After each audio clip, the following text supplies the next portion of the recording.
Welcome to the Bald and Bloviating podcast. I am your bloviating and bald host, Mookie Spitz, and today I'm going to be talking about Chihuahuas, cats, and ChatGPT.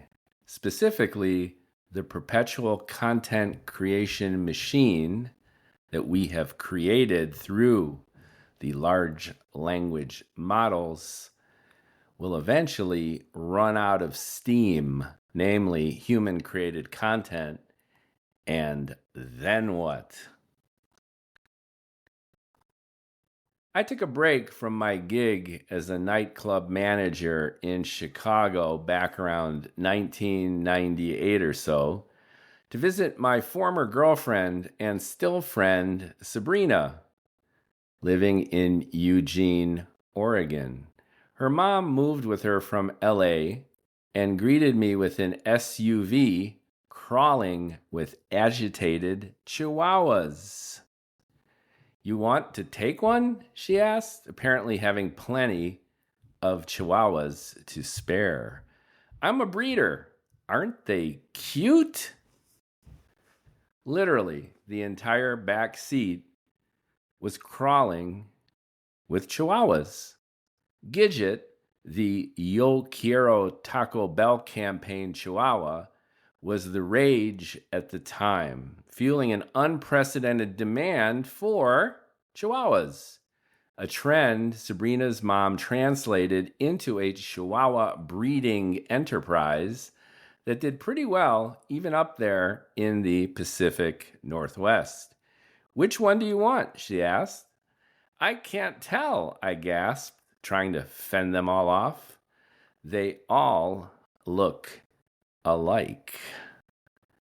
They instructed me that chihuahuas are not the same. Divided into deer head and apple head varieties, chihuahuas also come in long and short hair variations. The chihuahuas swarming her car were discernibly apple-headed, short-hair types, and each had their own distinct chihuahua look and chihuahua personality. The little guy with the spots is our favorite. At the time, I lived with a feral cat in my Chicago apartment, which I figured would preclude any cross-state pet importation. "Cats love chihuahuas," assured Sabrina's mom, eager for me to take a chihuahua home. Sabrina's mom was as adorable as Sabrina, so I almost succumbed to their enthusiasm, but eventually declined their generous offer out of concern for the sheer hassle. How would I get a chihuahua back home? Pack him up in a pet carrier? Take him on the plane? I couldn't see a chihuahua surviving in the cargo hold of an aircraft. Back in those days, air travel was a lot more lenient. No taking your shoes off. You could even greet your relatives at the gate. This was pre-9/11. But taking a chihuahua from Eugene, Oregon back to Chicago, Illinois on a whim? Nah, I didn't think I should do it.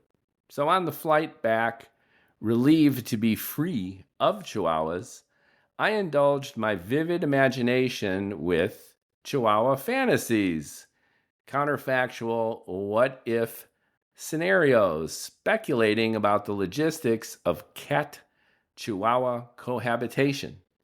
I concocted a far-fetched scheme whereby I need not feed nor clean either animal by initiating a perverse human centipede ecosystem, swapping a cat and chihuahua for the poor humans. By feeding the cat once, I calculated, the chihuahua would then eat the cat shit, the cat in turn eating the chihuahua shit. Such an organic perpetual motion machine was impossible to engineer on thermodynamic and metabolic principles alone, and very, very creepy, of course, but gave me tremendous joy. No more food or cat box mess, and both animals hopefully sedated. Many years and lives later, bear with me, trust me, this rather odd digression will lead its way back to my point. The AI revolution, triggered with large language models exemplified by ChatGPT, blew up how we do business, how we interact online. Our entire economy transformed. The world's #1 company, as of only a few weeks ago, NVIDIA, the manufacturer of the microprocessors and chips enabling AI. Palantir, the AI-driven intelligence company, 49% growth in year-to-year profits. AI is not hype. The AI bubble shows no sign of bursting. So, Pollyanna about most things. I'm also optimistic about these amazing tools being more beneficial than destructive, net positive. But that's another conversation. Here I'm talking about my wonder at seeing data that I just asked ChatGPT to capture in a chart. Titled Analysis of Content Creation, Humans versus the LLMs. On the x-axis is the year, and on the y-axis is content volume in billions of pieces, presumably tokens, processed annually. Now, what the chart shows is an exponential increase in LLM-created content and a progressive decrease in human creative content, that one arithmetic. Now, where the exponential increase crosses over with the arithmetic human descent in content volume is the year 2034-ish.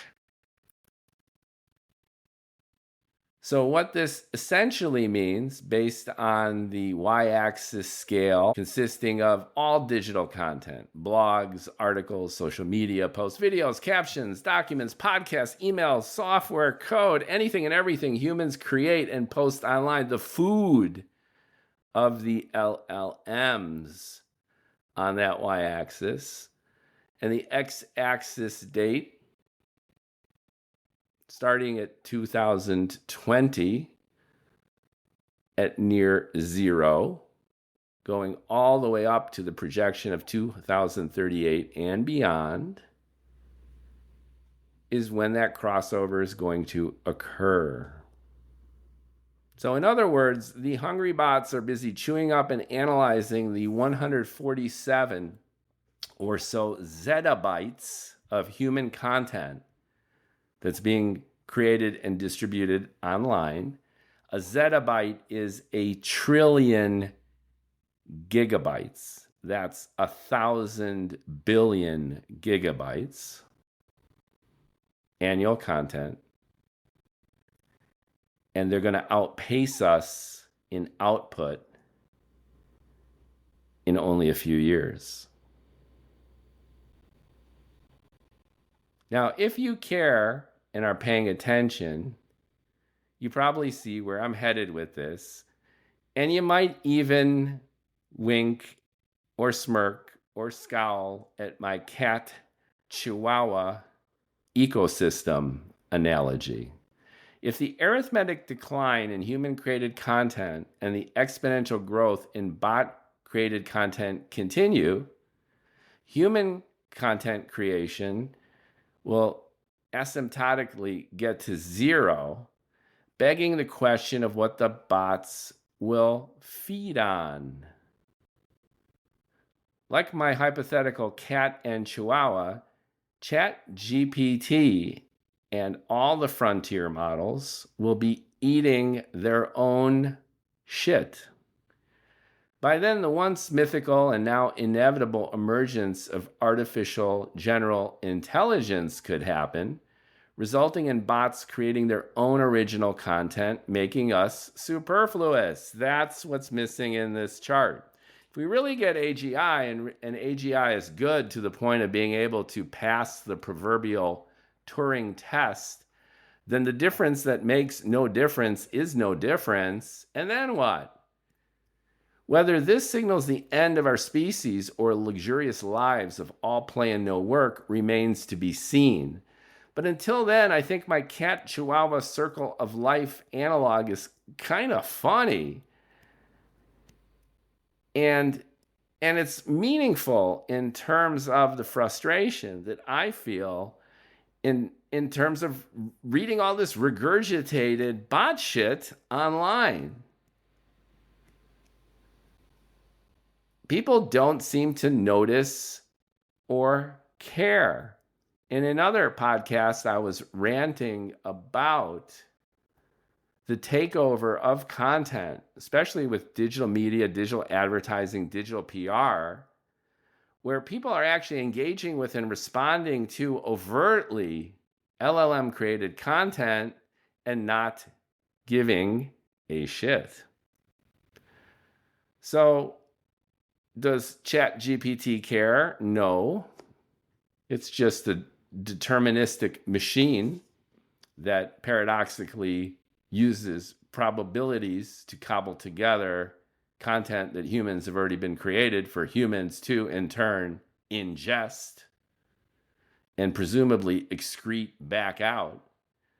But meanwhile, the convenience of researching things online is epic. The Google box overshadowed by the AI bot box, busy aggregating information, misinformation, and the good, bad, and ugly of human grandeur and shittiness. And with that, we've come pretty much full circle for now. What's next? Well, that's a good question. I think a tipping point will eventually be realized where generic bot-created content will succumb to our much-needed human connection. But along the way, as I mentioned, the technology is increasing to the point where we honestly won't be able to tell the difference. Interesting times ahead. As a content creator, I find AI useful. I use it akin to how I used to use Google. Research, fact-checking, looking stuff up. Now I'm tossing ideas at the bots. And if nothing else, especially when my ideas have to do with something highly specialized and nuanced, such as science, quantum mechanics, Einstein's theories. When I'm asking it particular questions, some of it which is with a speculative, really creative bent, I am surprised as to how well these bots respond in equally speculative, creative ways. And I know that other humans have speculated and been creative around these subjects along pathways that I am prompting them to explore.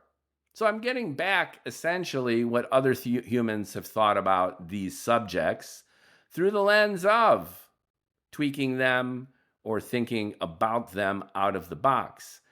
And that's been both unnerving and reassuring. On the one hand, there's this growth now in the belief that no absolute truth exists, that we can't know anything, that everything is government or institutional propaganda. So we've had an epistemological crisis permeating everything.